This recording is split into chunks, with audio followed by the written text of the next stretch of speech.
Damien. Damien Hines. Thank you, Chairman. Can I turn to Sir Nicholas and return to where Giles left off on repayable finance? And as Giles noted, obviously a very long experience in awarding loans, but not really in managing a loan book on this kind of scale.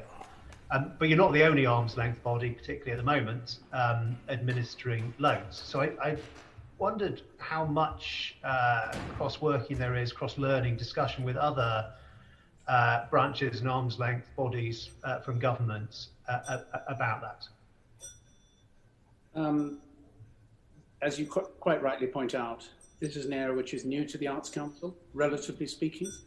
The Arts Council is developing new ways of funding organisations, and I think in the longer term, repair may well be part of that support.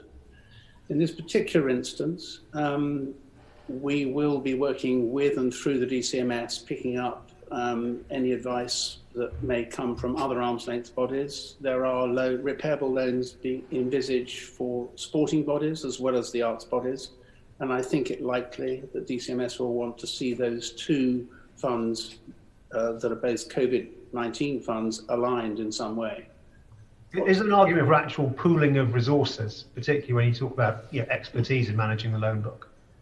I think there could be, undoubtedly, there will be a pooling of knowledge and experience. But I think the kind of organisations that we're working with, the examination of their books, but also examination of their programmes, requires an expertise of the kind that the Arts Council has and which the sports bodies have in their field. Mr. Watling was asking about whether we would be seeking to recover funds and what we would do if there were organisations that were not able to repay funds. I would simply say that many of the organisations are taking loans that will begin to be repaid only after 4 years. But I can assure you that the Arts Council, from now on, over the next 4 years, will be working with the boards of those organisations, holding them to account to ensure that we're in a position to recover that funding. Because unless we're able to do that, obviously, we will find ourselves in difficulty. And can I ask, and this may be a question for you, Sir Nicholas, or for Dr. Henley, about your administration costs in administering the funds.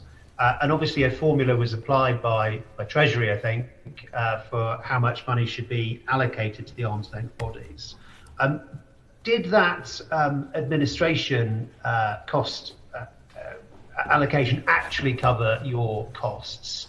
And do you know how the figure was set, and what would be a more appropriate figure if you think it was not done correctly?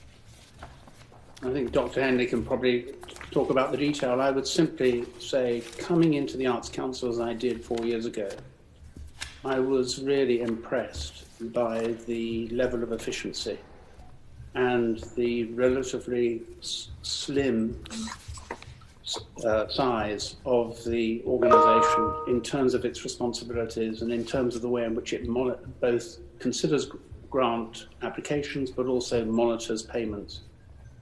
I think that I said earlier, this year, more or less the team that would normally administer some 17,000 grants has looked at 43,000. And I think that's a tribute both to the staff, many of whom have worked extremely long hours, but also to the effectiveness of the system. But I think Dr. Henley might wish to speak about the specific administration costs associated with the Cultural Recovery Fund. And you're clearly right, Mr. Hines, that we have incurred more costs because of doing this in terms of teams of people. I believe that the funds in terms of the administration costs set by government are proportionate and effective, and we will work within them. We always have to work within those funds. We are one of the most cost-effective arm's length bodies in terms of our percentage costs, and we will continue to strive to do that. I mean, one of the things we did over the last year, because we were working very much in an emergency environment, was we stopped doing some things, and